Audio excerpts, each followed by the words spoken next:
निर्विघ्नं कुरु मे देव शुभकार्येषु सर्वदा।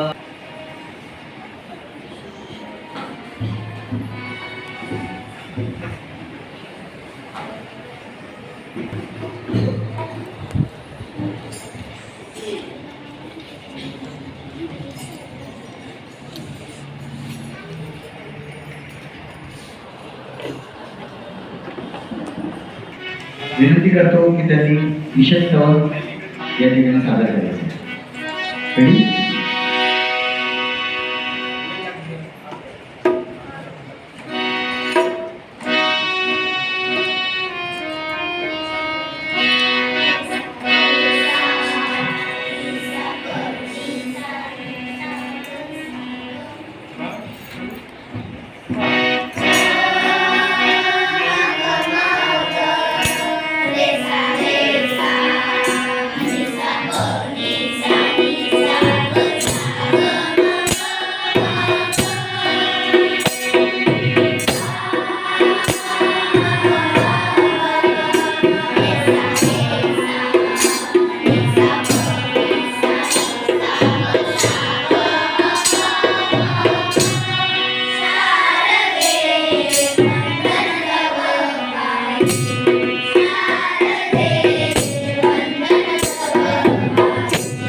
चौथीचे पालक आहे, त्यामुळे तुम्हाला माहिती आहे आम्ही वर्षभर वेगवेगळे कार्यक्रम घेत असतो.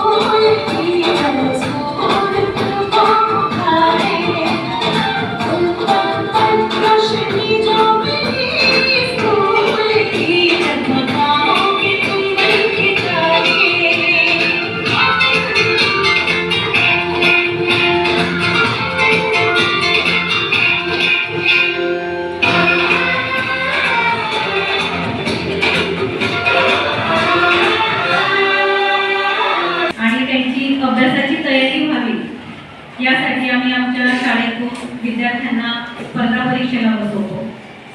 तर मागच्या वर्षी जे विद्यार्थी केंद्रातून आलेले आहेत, मेरिटमध्ये आलेले आहेत, त्या विद्यार्थ्यांचा आणि त्यांच्या पालकांचा सत्कार आपण या ठिकाणी करणार आहोत.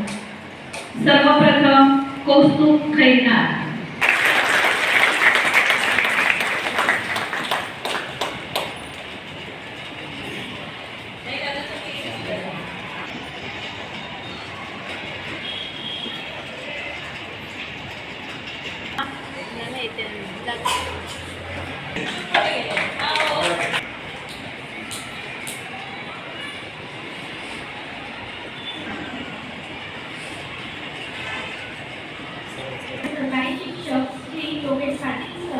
तसेच उपस्थित सर्व पालक भगिनींना माझा नमस्कार.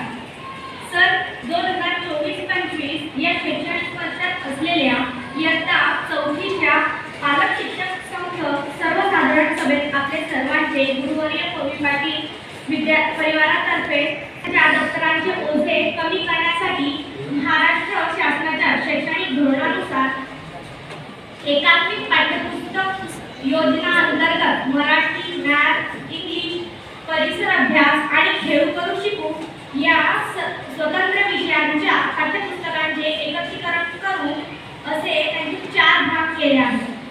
तसेच इयत्ता 4च्या परिसर अभ्यासाचे 2 भाग करण्यात आले आहेत. म्हणजे परिसर अभ्यास हा विषय विद्यार्थ्यांना आता 2 भागात शिकायला मिळणार आहे. परिसर अभ्यास भाग 1 मध्ये विद्यार्थ्यांना विज्ञान, भूगोल आणि नागरिकशास्त्र या विषयांचा अभ्यास करायचा आहे. तर परिसर अभ्यास भाग 2 मध्ये इतिहास विषयाचा अभ्यास त्यांना करायचा आहे. या एकात्मिक पाठ्यपुस्तकाच्या प्रत्येक भागात सर्व विषयांचा अभ्यासक्रम दिलेला आहे. या 4 भागात शासनाने प्रत्येक विषयाच्या पाठांचे तुम्ही जागरूक आहात म्हणूनच या पालक सभेला हजर आहात असं मला वाटतं. बरोबर आहे ना? आपल्या मुलांच्या शाळेमध्ये काय चालू आहे, त्यांना कशा प्रकारचं शिक्षण दिलं जातं, तिथं कशा प्रकारचे उपक्रम राबवले जातात, हे तुमच्या संमतीनेच आम्ही करावे. तुमची संमती प्रत्येक परीक्षेला, प्रत्येक उपक्रमाला किंवा शासनाचा काही आदेश असेल तर त्याच्यासाठी तुमची संमती मिळावी. म्हणूनच पालक शिक्षक संघ, माता पालक संघ आणि शाळा व्यवस्थापन समिती हे 3 जे संघ आहे याच्यामध्ये पालकांचा आपल्या शाळेमध्ये 12 वर्ग आहेत. 12 वर्गांचा एक प्रतिनिधी पालकांमधून निवडलेला असतो. आणि जसं फक्त मुख्याध्यापक आणि शिक्षक पाहून घेतील शाळा कशी चालवायची ते, तर तसं नाही. प्रत्येक कामामध्ये तुमची पण संमती असणं आणि तुमचं सहकार्य असणं याच्यासाठी खरं म्हणजे हे संघ असतात, 3 संघ असतात. याच्यामध्ये आपण आता पालक शिक्षक संघाची निवड केलेली आहे. आपण आता माता पालक संघाच्या प्रतिनिधी निवडूया. नावाप्रमाणे याच्यामध्ये फक्त विद्यार्थ्यांच्या माता असतील आणि त्या पण वर्गाप्रमाणे. पहिला वर्ग निलगिरी,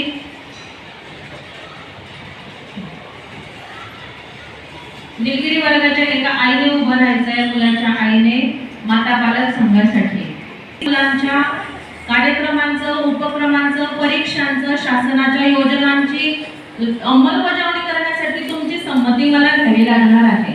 म्हणजे तुम्हाला मोठं स्थान आहे की नाही, आहे की नाही? सहल काढायची झाली तरी तुमची संमती मला लागणार आहे. चला उभे राहा. मागे 2 आहेत ना, 1 जण उभे राहा. ती मुलं जी आहेत तर ती या मोबाईल पासून कुठेतरी दूर गेली पाहिजे आणि म्हणून मोबाईलवर अभ्यास देणं आता जवळजवळ बंद करणार आहे. लिहिण्याची जी वेग होता तो वेग कुठेतरी थांबलेला होता, कारण त्यांना घाई नसायची ना. होमवर्क आपण संध्याकाळी 5 वाजेच्या किंवा 5:10 कमी असताना देतो, म्हणजे तो पटपट मुलांना लिहावा लागतो. पण काही मुलांना माहिती होतं हे मोबाईलवर येते ना, मग काय गरज आहे लिहायची, असं व्हायचं. आणि त्याच्या मागे दुष्परिणाम पण होत होते की होमवर्क पाहता पाहता जर तो व्हॉट्सअपवर येतो आहे तर बाकीची पण चॅटिंग बघितली जात होती. व्हॉट्सअप बघता बघता कुठेतरी युट्यूबकडे पण करताना पण सगळेजण असे मस्त टीव्ही समोर ताटा घेऊन बसलेले असतात.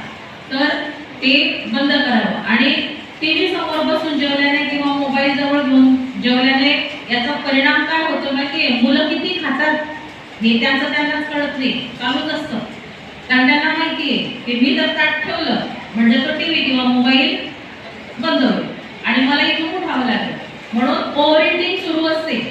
आणि ती एक समस्या आहे की मुलं ओव्हरवेट होत आहेत, त्या स्थूलपणा त्यांच्यामध्ये वाढतो आहे. तर म्हणून मोबाईल आणि टीव्ही हे अभ्यास करताना, जेवण करताना बंद ठेवायचे आहे. आणि त्याच्यासाठी आपण आपल्या मनावर नियंत्रण ठेवणं फार गरजेचं आहे मोठ्यांनी, कारण मोठ्यांचंच अनुकरण मुलं घरामध्ये करत असतात.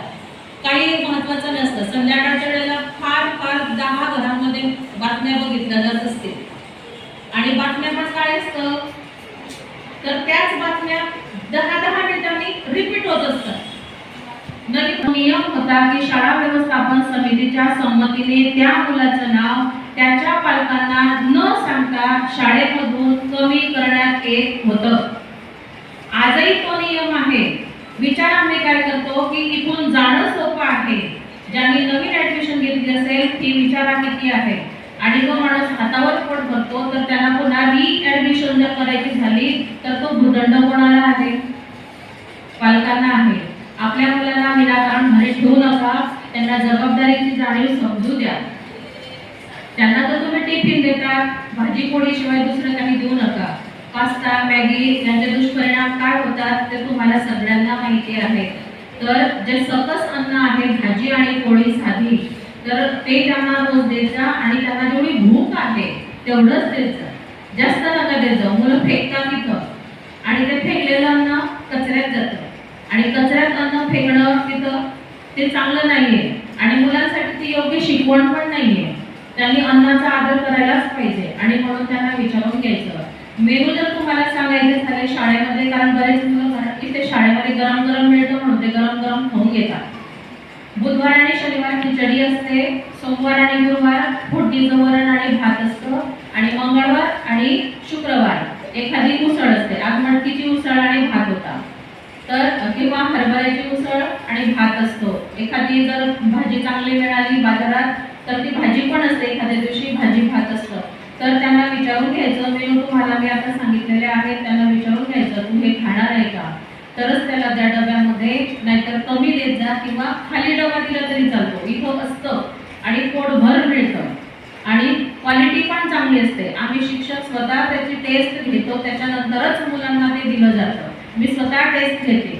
मी घरी जेवण करत नाही. माझं जेवण 1 ते 1:30 वाजेच्या सुमारास जेव्हा स्वयंपाक होतो शाळेचा, त्याच्यानंतर मी जेवायला बसते आणि माझ्यासाठी सुधीर रोज जे पण शिजवलेलं असेल ते सुधीर थोडंसं का होईना घेऊन येतो. अगोदर मी खाते, नंतर सुधीर आणि नारखेडे दादा खातो, त्याच्यानंतर मधल्या सुट्टीमध्ये मुलांना ते दिलं जातं. म्हणून त्या बाबतीमध्ये निश्चिंत राहायचं की क्वालिटी कशी असेल. कारण मागच्या वर्षी मी ते पण 2-3 पालकांच्या तोंडून ऐकलेलं होतं, हे खायचं नाही शाळेत. त्यांचं लक्ष त्या वाचनाकडे नसतं. तर या प्रश्न विचारण्यावरचा एक हेतू असा असतो की त्यांनी ते वाचन समजपूर्वक करायला पाहिजे. आपण काय वाचतो आहे ते त्यांना कळायला पाहिजे. आणि म्हणून त्या उतारावरची प्रश्न, हा एक प्रश्न त्याच्यामध्ये दिलेला असतो. चित्र वाचन असतं. तुम्ही तर एक्स्ट्रा चित्रांचं वाचन सुद्धा मुलांकडून करून घेऊ शकता. चित्र वाचन असं असतं, एकतर डाव्या बाजूने उजव्या बाजूकडे आणि किंवा वरपासून खाली असं चित्र वाचनाची सुरुवात करायची असते. पहिल्यांदा हे चित्र कशाचं आहे हे, त्याच्यानंतर वेगवेगळे जे प्रसंग असतात. आता त्यांनी अभ्यासक्रमामध्ये गणिताचं भरपूर सांगितलं. म्हणजे जर मापनामध्येच पाहिलं तर धारकता सांगितलं, कपॅसिटी सांगितलं, नंतर लांबी मोजायची असेल तर किलोमीटर मीटर, अंतर किलोमीटर मीटर आणि लांबी जर असेल तर मीटर सेंटीमीटर याच्यामध्ये मोजण्याचं तिने बरेच सांगितलं. तर हे जे आहे हे नुसतं पुस्तकी ज्ञान न राहता तुमच्या सोबत त्या मुलांना ठेवा. ज्यावेळेला तुम्ही भाजी घेता, भाजीवाला आपल्याला किलोग्राम मध्ये ते मोजून देतो. 1 पाव घेतली असेल तर तो फ्रॅक्शन होतो, नंतर अर्धा किलो घेतली तर तो पण फ्रॅक्शन होतो, 3 पाव घेतली तो पण फ्रॅक्शन होतो, अपूर्णांक होतो. तर आपण जेव्हा दैनंदिन व्यवहाराशी त्या पुस्तकातल्या ज्ञानाचं सांगड आपण घालणार आहोत तर मुलांना ते समजायला सोपं जातं. अपूर्णांक कसा लिहायचा, कसा तयार होतो ते मुलांना शाळेत शिकवलं जातं. तुम्ही